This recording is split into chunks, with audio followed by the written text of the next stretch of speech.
गरीब काली बहू वर्सेस गोरी सौतन बहू। अरे घर पर कोई है क्या? अरे अर्जुन, तुम यहाँ इतने सालों बाद आज कैसे याद आ गई अपने दोस्त की? याद तो हमेशा आती थी, लेकिन मिलने आज ही आया हूँ। और बताओ कैसे हो? और वो हमारी नन्ही सी गुड़िया किधर है? अब तो बहुत बड़ी हो गई होगी ना? हाँ, अब तो वो बहुत बड़ी हो गई है। तुम यहाँ बैठो, मैं अभी तुम्हारे लिए चाय बनवाता हूँ। किंजल बिटिया, ओ किंजल बिटिया, जरा अपने काका के लिए चाय तो बना कर लाना। लाई बाबा, ये लीजिए।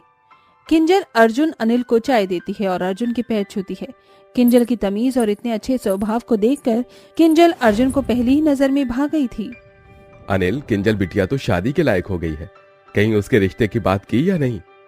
रिश्ते की बात तो की है, लेकिन तू तो मेरे हालात जानता है।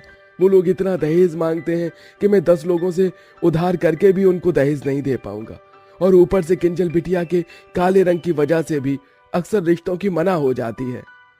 अनिल, अगर तू कहे तो मैं किंजल को अपने घर की बहू बनाना चाहता हूँ। मैं किंजल की शादी अपने बेटे अजीत से करवाना चाहता हूँ। और मुझे तो दहेज भी नहीं चाहिए। भगवान का दिया, मेरे पास सब कुछ है। अर्जुन की बात सुन अनिल बहुत खुश होता है। अर्जुन रिश्ता पक्का करके जब अपने घर पर अपनी पत्नी और बेटे को इस बारे में बताता है। पापा, कहीं आप पागल तो नहीं हो गए? मैं क्या अब उस काली कलूटन से शादी करूंगा? मुझे उस लड़के से शादी नहीं करनी है, समझे आप? अगर तूने उससे शादी नहीं की तो मैं तुझे इस जायदाद से बेदखल कर दूंगा।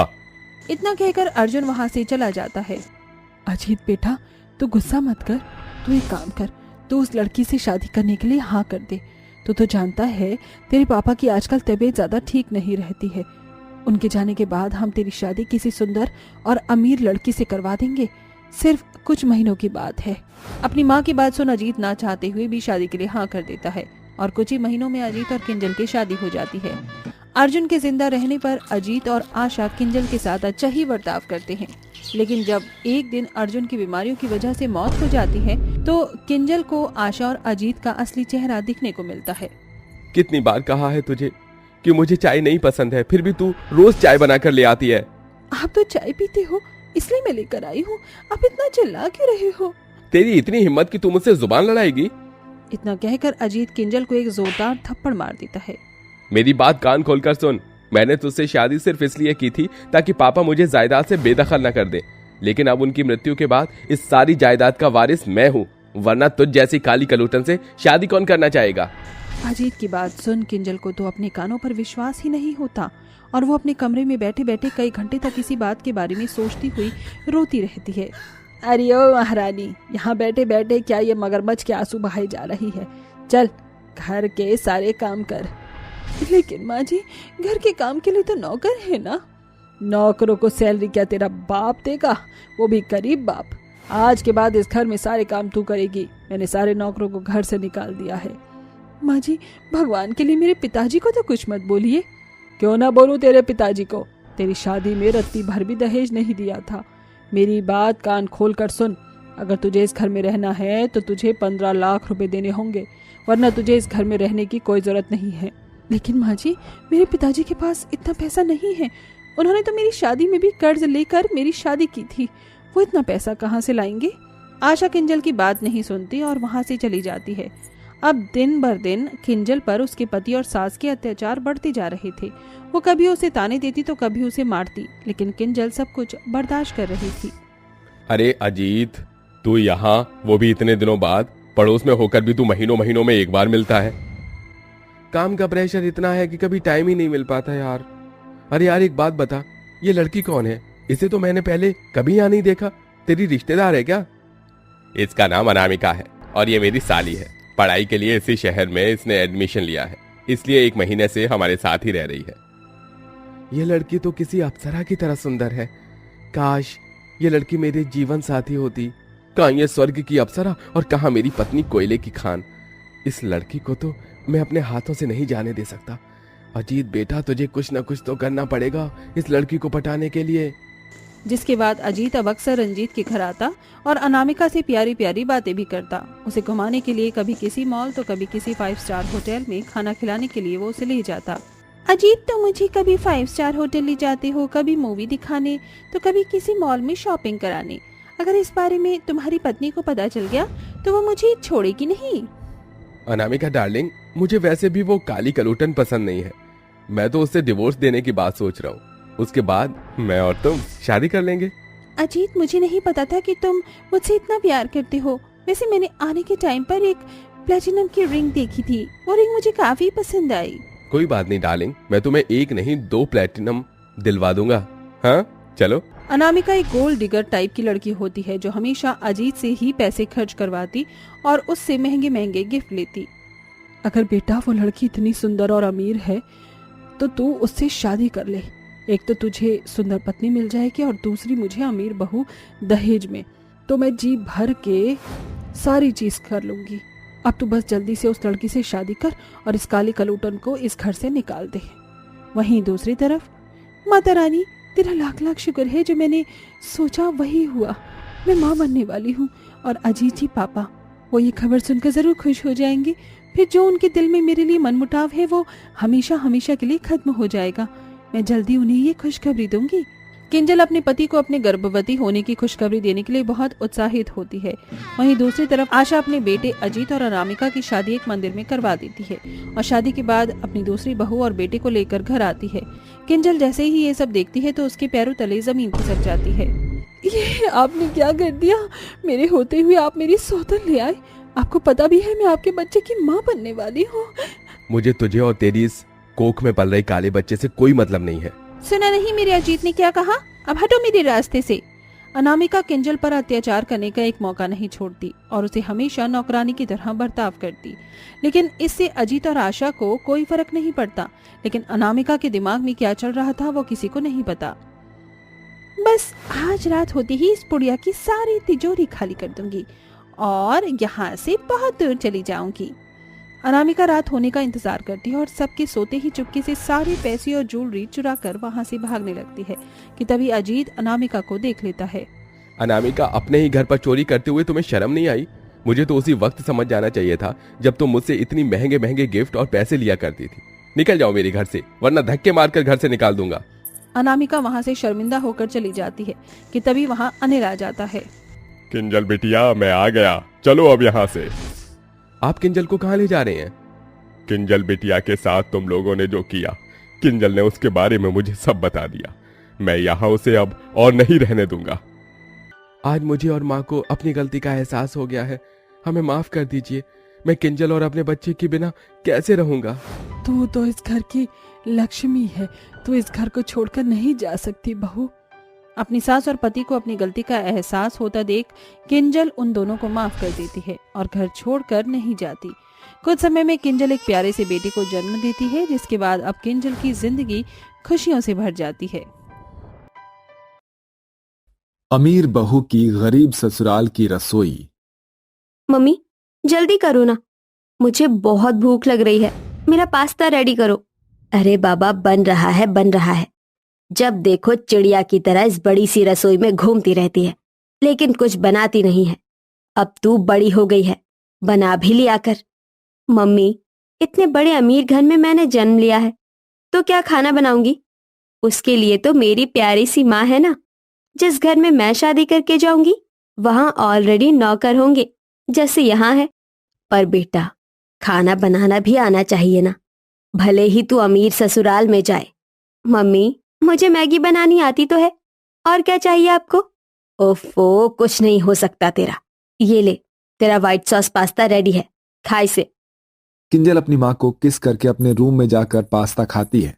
दरअसल किंजल अमीर बाप की बिगड़ी तो नहीं, लेकिन पैसों को लेकर थोड़ी घमंडी पर अच्छे दिल की लड़की थी। क्या होगा अगर अमीर ससुराल में जाने के ख्याल लेकर बैठी हुई किंजल को एक गरीब लड़के से प्यार हो जाए? क्या वो शादी करेगी? जानने के लिए इस दिलचस्प कहानी में आगे बढ़ते हैं। किंजल हैंग आउट करने के लिए अपने फ्रेंड्स के साथ मॉल में जाती है, जहां बिलिंग के टाइम कबीर नाम का सुंदर सा लड़का उसे अट्रैक्ट करता है। Ma'am, it's your bill and thank you so much for coming, please come again. Hi, ये लड़का कितना स्वीट है। ओ पागल, किन ख्यालों में खो गई है? बिल पकड़ना। या किंजल अपने वॉलेट में बिल और कार्ड रखती है और तभी कबीर को देखने में वो कार्ड जमीन पर गिर जाती है और वो स्माइल देते हुए चली जाती है। पर कबीर वो कार्ड देख लेता है और पीछे पीछे वो कार्ड उसे देने चला जाता है। Ma'am, listen. ओहो, ये तो रुक ही नहीं रही है। इस कार्ड पर किंजल लिखा है। किंजल किंजल रुकिए। कोई मुझे बुला रहा है प्रियंका। दीप्ति, एक सेकेंड। किंजल पलटकर देखती है तो कबीर उसके पास आता है और वो खुश हो जाती है। कब से आपको आवाज लगा रहा था, आपने सुना ही नहीं। आपका कार्ड रह गया था यहाँ पर। ओह, थैंक यू। अच्छा हुआ तुमने मेरा क्रेडिट कार्ड दे दिया, इसमें बहुत पैसे थे। एक थैंक यू तो बनता है। मेरे साथ कॉफी पर चलोगे? नो नो मैम, ड्यूटी पर हूँ, ज्यादा देर गायब रहा तो नौकरी चली जाएगी। ओके, तो अपनी ड्यूटी खत्म होने के बाद मुझे इस नंबर पर कॉल कर देना, मैं आ जाऊंगी। प्लीज मना मत करो। जी जरूर। कबीर को भी मन ही मन किंजल अच्छी लगती है। 8 बजे छुट्टी होते ही कबीर किंजल को फोन करता है। फिर दोनों कैफे पर मिलते हैं जहां दोनों एक दूसरे से काफी बात करते हैं। किंजल बार बार उस मॉल में जाकर शॉपिंग करती है कबीर से मिलने के बहाने, और 2 महीने बाद किंजल उसे रिंग देकर अपने दिल की बात कहती है। Kabir, I love you. तुम मेरा लव एट फर्स्ट साइड हो। मुझसे शादी करोगे? किंजल, ये तुम क्या कह रही हो? देखो, ये नहीं हो सकता। तुम इतने बड़े अमीर घर की हो और मैं बस एक गरीब घर से हूं यार। सिर्फ 10,000 रुपए की नौकरी करता हूं, छोटा सा घर है, और तुम कैसे रहोगी वहां पर मेरे साथ? देखो यार, ये सब सही नहीं है। कबीर, मुझे फर्क नहीं पड़ता। मैंने तुम्हें प्रपोज किया है। तुम दिल के बहुत अच्छे हो। मैंने तुम्हारे साथ जितना वक्त बिताया है, मैं तुम्हारे साथ जिंदगी बिताने के लिए भी तैयार हूं। Only for you. मैं रह लूंगी, जैसे भी रहना होगा। तुम बस ये बताओ, मुझसे प्यार करते हो कि नहीं? Of course I love you, damn it. बस तुम अपने घर में बात कर लो शादी की। वो एक गरीब दामाद को नहीं अपनाएंगे शायद। इसकी चिंता तुम मत करो।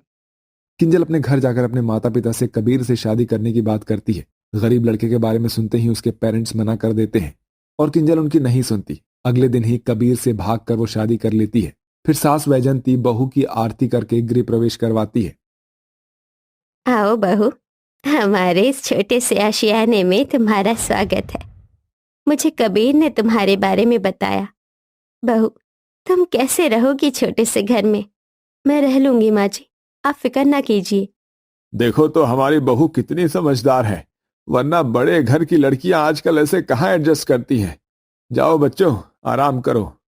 किंजल अपने छोटे ससुराल को देखकर अजीब सा मुंह बना लेती है। कहाँ वो आलीशान महल जैसे कमरे में रहती थी जहां मॉडर्न चीजें थी, और अब वो गरीब ससुराल में थी जहां बेड पर नरम गद्दे भी नहीं थे।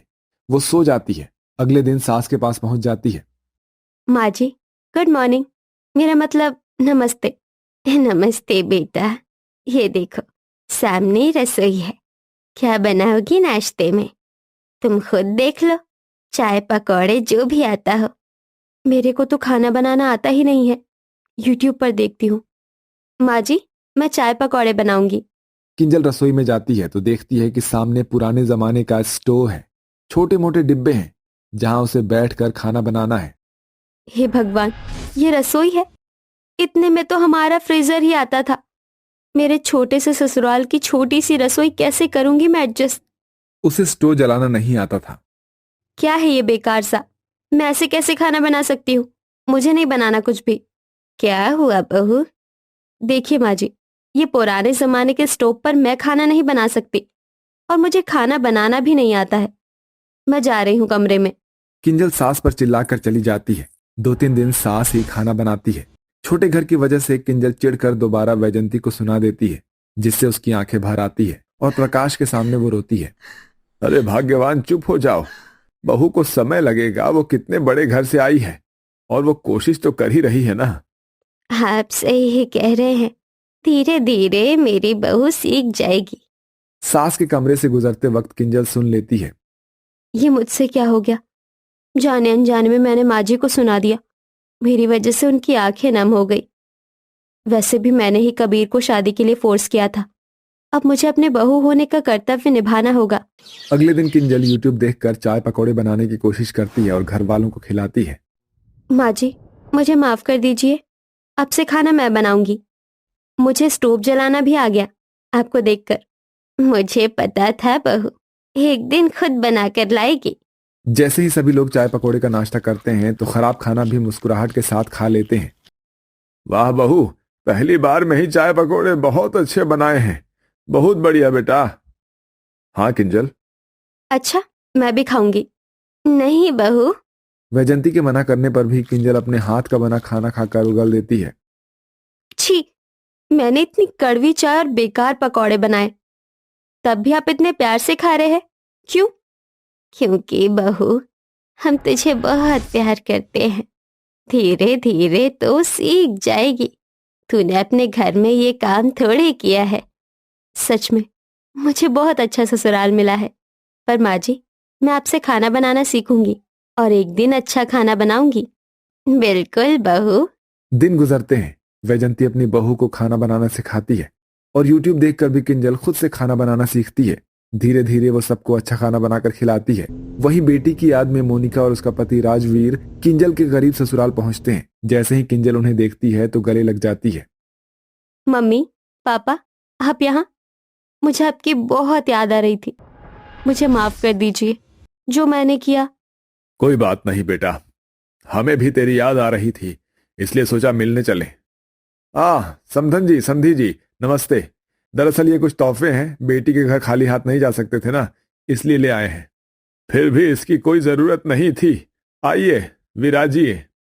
हमारी किंजल बेटी कितने अच्छे से अपने ससुराल को संभाल रही है। अब तुझे खाना बनाना भी आता है ना? हमें नहीं खिलाएगी? खिलाऊंगी मम्मी। पापा, आप बातें कीजिए, मैं बनाकर लाती हूँ। किंजल जैसे ही रसोई में जाती है तो डिब्बे में सिर्फ 2 मुट्ठी चावल और आधा गिलास दूध होता है। हे भगवान, खाना बनाने के लिए कुछ भी नहीं है, चीनी भी नहीं है। इतने समय में खीर कैसे बनेगी? जैसे तैसे चावल को पकाकर दूध में ज्यादा पानी डालकर गुड़ से खीर तैयार कर लेती है वो। स्टोव का धुआं उसकी आंखों में चुभ जाता है। ये होता हुआ देखकर राजवीर की आंखों में आंसू आ जाते हैं और वो दबे पांव अपनी जगह पर बैठ जाता है। फिर किंजल के हाथों की बनी खीर सभी खाते हैं। देख रही हो मोनिका, हमारी बेटी ससुराल में आकर कितनी बदल गई है, सयानी हो गई है। कभी खाना नहीं बनाया था इसने पहले, देखो अभी कितनी अच्छी खीर बनाई है। अजी, ये तो आपने बिल्कुल ठीक कहा। समधन जी, बेटी का ख्याल रखने के लिए आपका बहुत बहुत शुक्रिया। कबीर बेटा, तुम सच में बहुत अच्छे हो। दोनों सदा खुश रहो। किंजल अपने माता पिता के साथ बातें करती है, फिर वो चले जाते हैं। किंजल अपने गरीब ससुराल में काफी हद तक ढल चुकी थी और वक्त के साथ कबीर की भी अच्छी नौकरी लग जाती है और वो अच्छा सा घर बनवा कर परिवार के साथ खुशी खुशी रहता है।